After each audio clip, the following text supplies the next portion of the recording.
Welcome to job informer தமிழன் channel. இன்றைக்கான வேலைவாய்ப்பு தமிழ்நாடு அரசுலேருந்து அறிவிக்கப்பட்ட ஒரு கிளர்க்கு ஜாப்பை பற்றி பார்க்க போகிறோம். அதாவது தமிழ்நாடு கவர்மெண்ட் ஆஃபீஸில் கிளர்க்கு போஸ்டிங்கை அறிவிச்சிருக்காங்க. இதுக்கான 10th லெவல் போஸ்டிங்கும் டிகிரி லெவல் போஸ்டிங்ஸ்லாம் கொடுத்துருக்காங்க. இதுக்கு நீங்கள் எந்த ஒரு கட்டணமும் இல்லாமல் அப்ளிகேஷன் பண்ணிக்கலாம். இதுக்கு ஆஃப்லைன் ஃபார்ம்லாம் கொடுத்துருக்காங்க. இந்த ஃபார்மை நீங்கள் ஃபில் பண்ணி அவங்க கொடுத்துருக்க அட்ரஸ்க்கு சென்ட் பண்ணாலே போதும். உங்களுக்கு திருப்பி ரிப்ளை பண்ணினா இன்டர்வியூவோ இல்லை எக்ஸாமோ கால் இருந்தாலும் சென்ட் பண்ணி விடுவாங்க. அதை நீங்கள் கொண்டு போய் மறுபடியும் அட்டன் பண்ணி இந்த வேலைக்காக நீங்கள் இதை பயன்படுத்திக்கலாம். சேலரின்னு பார்த்தீங்கன்னா கிட்டத்தட்ட 20,000 வரைக்கும் கொடுக்குறாங்க. சரி, இதை பற்றி ஃபுல் தகவலும் தெரியும் அப்படின்னா வீடியோவை ஸ்கிப் பண்ணாமல் பாருங்கள். அப்படின்னா தான் உங்களுக்கு இந்த வேலையை பற்றி முழு தகவலும் தெரியும். அதுக்கு முன்னாடி நம்ம சேனலுக்கு இதான் நீங்கள் ஃபஸ்ட் டைம் விவரம் இருக்கீங்க அப்படின்னா மறக்காமல் சேனலை சப்ஸ்கிரைப் பண்ணிவிட்டு பாருங்கள். இந்த வேலைக்கு அப்ளை பண்ணுறதுக்கு அவங்க அப்ளிகேஷன் ஃபார்ம் கொடுத்துருக்காங்க. இதுதான் அந்த ஃபார்ம். இந்த ஃபார்மில் ஃபஸ்ட்டு உங்களோட ஃபோட்டோ ஃபிக்ஸ் பண்ண கேட்டிருக்காங்க. ரைட் சைடில் அந்த ஃபோட்டோ மேலே கையெழுத்துன்னு போட்டுருணும். அதாவது செல்ஃப் அட்டஸ்டட்னு சொல்லி போட்டிருக்காங்க. அது செல்ஃப் அட்டஸ்டட் உங்கள் கையெழுத்தை அந்த ஃபோட்டோ மேலே போட்டுடணும். அடுத்ததாக முதல் கேள்வியாக எந்த போஸ்டிங்க்கு அப்ளை பண்ணுறோம் அப்படின்னு சொல்லி கேட்டிருப்பாங்க. ஆஃபீஸ் அசிஸ்டண்ட்டாக இல்லை ஆஃபீஸ் பியூனான்னு சொல்லி இதில் நீங்கள் ஏதாவது ஒரு போஸ்டிங் மட்டும் தான் செலக்ட் பண்ணணும். இன்னொரு போஸ்டிங் அப்ளை பண்ணி வச்சிங்கன்னா செப்பரேட் அப்ளிகேஷன், அதாவது மறுபடியும் ஒரு அப்ளிகேஷன் ஃபார்ம் பிரிண்ட் பண்ணி தனிப்பட்ட முறையில் நீங்கள் அனுப்பிக்கணும். அதாவது ஒவ்வொரு போஸ்டிங்கும் தனித்தனியாக விண்ணப்பிக்கலாம். நீங்கள் 2 போஸ்டிங்குமே எலிஜிபிள் இருந்தீங்கன்னா 2க்குமே அப்ளை பண்ணலாம். அடுத்தவங்களோட நேம் கேட்டிருப்பாங்க. அதாவது இங்கிலீஷில் கேபிட்டல் லெட்டரில் மட்டும் ஃபில் பண்ணிக்கோங்க. மூணாவதாக ஃபாதர் இல்லைனா ஹஸ்பண்ட் நேம் கேட்டிருப்பாங்க. அண்டு டேட் ஆஃப் பர்த் கேட்டிருப்பாங்க. அதுக்கப்புறம் ஏஜ் 1/8/2024 அன்று தேதியில் உங்களோட வயசு என்ன அப்படிங்கிறத மென்ஷன் பண்ணிக்கணும். ஜெண்டர் மேலா ஃபீமேலாங்கிறது கொடுத்துக்கிட்டு 6வது கேள்வி பார்த்தீங்கன்னா தெரியும். Education qualification, additional qualification, typing, computer knowledge, இந்த 4ல் உங்களுக்கு என்ன டீட்டெயில்ஸ் இருந்தாலும் அதை எல்லாத்தையுமே ஃபில் பண்ணிக்கோங்க. முக்கியமாக இதுக்கான காப்பீஸ் எல்லாமே ஒரு ஜெராக்ஸ் காப்பி உங்களுக்கு திருப்பி ஃபார்மோட அட்டாச் பண்ணிக்கணும். அடுத்து நேஷ்னாலிட்டின்னு சொல்லி கொடுத்துருக்காங்க. இந்தியங்கிறத கொடுத்துக்கோங்க. ரிலிஜன், நீங்கள் ஹிந்துவா, கிறிஸ்டினா, முஸ்லீமா அப்படிங்கிறத என்ன மதம்ங்கிறத ஃபில் பண்ணிக்கோங்க. 9வது கேள்வியில் நீங்கள் எந்த கம்யூனிட்டி கேட்டகரிங்கிறத கேட்டிருப்பாங்க. அதாவது ஓசி அப்படின்னா எந்த ஒரு ஜாதி சான்றிதழும் இல்லாமல் அப்ளை பண்ணால் ஓசி அதர் கேண்டிடேட்டை செலக்ட் பண்ணிக்கோங்க. இல்லை ஜாதி சான்றிதழ் இருக்குன்னா அதில் நீங்கள் என்ன category, BC, MBC, SC, ST இதில் ஏதோ அதை நீங்கள் செலக்ட் பண்ணிக்கோங்க. அண்டு அது கேஸ்ட்டாக அந்த ஜாதி சான்றிதழில் கேஸ்ட் என்னன்னு சொல்லி மென்ஷன் பண்ணிப்பாங்க. அந்த சப்கேஸ்ட் என்னங்கிறத நீங்கள் இந்த 10வது காலமில் ஃபில் பண்ணிக்கணும். மேரிட் ஸ்டேட்டஸில் மேரிடா அன்மேரிடான்னு கொடுத்துக்கோங்க. பெர்மனன்ட் அட்ரஸ் உங்களோட ஐடி ப்ரூஃபில் என்ன இருக்கோ அதை கொடுத்துக்கோங்க. அதுமாதிரி ப்ரெசன்ட் அட்ரஸ் பார்த்தீங்க அப்படின்னா நீங்கள் இப்போ எங்கே வசிக்கிறீங்க அப்படிங்கிறதையும் கொடுத்து ப்ளஸ் உங்கள் mail ID, contact number, mobile number ரெண்டுமே கம்பல்சரி 13வது காலமில் மென்ஷன் பண்ணிடுங்க. ஏன்னா எதுவும் ஃபர்தராக உங்களுக்கு ஏதாவது விஷயங்கள் தெரியப்படுத்தணும் அப்படின்னா அதில் கால் பண்ணி உங்களுக்கு தெரியப்படுத்துவாங்க. அடுத்ததாக பார்த்தீங்க அப்படின்னா உங்களுக்கு ஏதாவது ப்ரியாரிட்டி, முன்னுரிமை சம்மந்தமாக ஏதாவது டீட்டெயில்ஸ் இருக்குது, ஆற்ற விதவிகளாக இருக்கீங்க, இல்லை கொரோனாவால் பார்த்தீங்கன்னா பெட்ரோல் இழந்து இந்த மாதிரி சொல்லி ஏதாவது முன்னுரிமைகள் இருக்குது அப்படின்னா அந்த முன்னுரிமை என்னங்கிறத இந்த 14வது காலமில் ஃபில் பண்ணுங்க.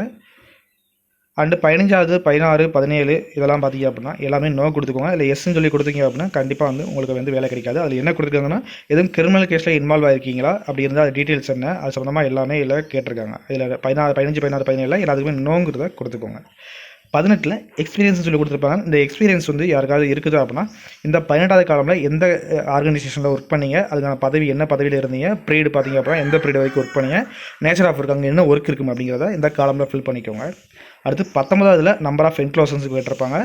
என்னென்ன என்க்ளோஸ், அதாவது அட்டாச் பண்ண டாக்குமெண்ட் என்னென்ன இருந்துச்சு, எத்தனை டாக்குமெண்ட் இருந்துங்கிறத அந்த எண்ணிக்கையே கொடுத்து அந்த டாக்குமெண்ட்டை எழுதினாலும் எழுதிக்கலாம். அதெல்லாம் கொடுத்து பிளேஸ் டேட்டா மென்ஷன் பண்ணிட்டு சிக்னேச்சர் ஆஃப் த அப்ளிகேண்ட்ங்கிறத கொடுத்துக்கோங்க. இதெல்லாம் சேர்த்து நீங்கள் அனுப்ப வேண்டிய அட்ரஸ் இங்கே கொடுத்துருப்பாங்க. செயலாளர், மாவட்ட சட்டப்பணிகள் ஆணைக்குழு, மாற்று சமரச தீர்வு மைய கட்டிடம், திண்டுக்கல்னு சொல்லி இந்த அட்ரஸ் கொடுத்துருப்பாங்க. இந்த அட்ரஸ் தான் 2 அட்ரஸ். இந்த அட்ரஸுக்கு நீங்கள் செப்டம்பர் 6க்குள்ளே அன்று மாலை 5:45 மணிக்குள்ளே இந்த அட்ரஸுக்கு கிடைக்கிற மாதிரி நீங்கள் அதை நேரடியாகவும் கொடுக்கலாம் போய், இல்லை அஞ்சல் மூலமாகவும் தகவல் நீங்கள் தெரிவிக்கலாம். இப்படி நீங்கள் அப்ளை பண்ணணும். இதுக்கான டீட்டெயில்ஸ் முதல்ல அப்ளை பண்ணுறதுக்கு என்னென்ன டீட்டெயில்ஸுங்கிறத செக் பண்ணிக்கோங்க.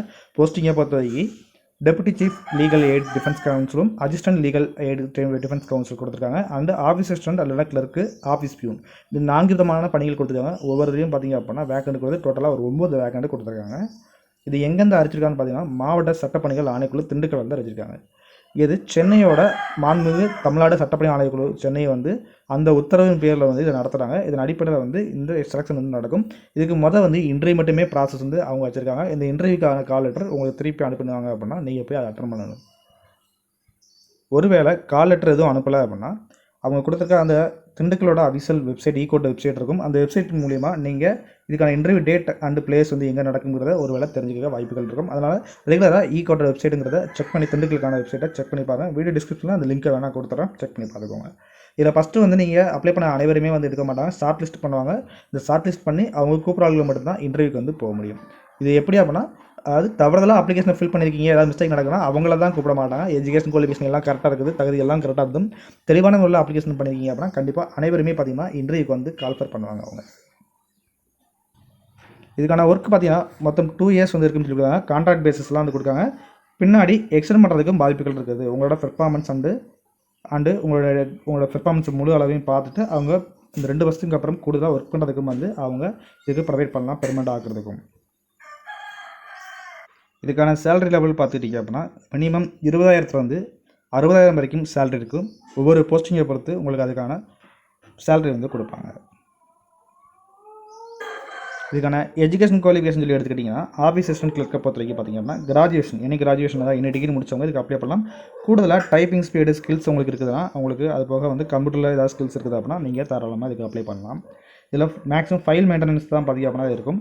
அதுமாதிரி ஆஃபீஸ் பியூன் அதுக்கு பொறுத்த வரைக்கும் பார்த்தீங்கன்னா 10th முடிச்சினாலே போதும். இதுக்கு வந்து ஆஃபீஸில் ஆல்ரெடி ஒர்க் பண்ணுறதுக்கான எக்ஸ்பீரியன்ஸ் எபிலிட்டி எது இருக்குதுன்னா நீங்கள் தாராளமாக இதுக்கு அப்ளை பண்ணலாம். இதுக்கு 10th முடிச்சினாலே நீங்கள் எலிஜிபிள் தான். இந்த போஸ்டிங்க்கு அப்ளை பண்ணுற நபர்கள் கண்டிப்பான முறையில் அந்த அப்ளிகேஷன் ஃபார்முக்கு மேலே அப்ளிகேஷன் ஃபார் தி போஸ்ட் ஆஃப்னு சொல்லி என்ன போஸ்ட்டுக்கு அப்ளை பண்ணுறீங்க அப்படிங்கிறத மென்ஷன் பண்ணி இன் legal aid defence council system LADECS இன் TLSGA இன் திண்டுக்கல்ங்கிறத அந்த அப்ளிகேஷன் இன்சர்ட் பண்ணி வச்சுருக்க அந்த கவருக்கு மேலே கண்டிப்பாக இந்த ஃப்ரம் டு அட்ரஸ்க்கு மேலே நீங்கள் இதை கண்டிப்பாக எழுதியிருக்கணும். இதுக்கான இன்டர்வியூ ப்ராசஸ் அவங்க ஆல்ரெடி சொல்லின மாதிரி டிஸ்ட்ரிக்ட் கோர்ஸ் திண்டுக்கல் வெப்சைட்டில் அடுத்து தெரியப்படுத்துவாங்க. அது மூலியமாக நீங்கள் தெரிஞ்சுக்கலாம்.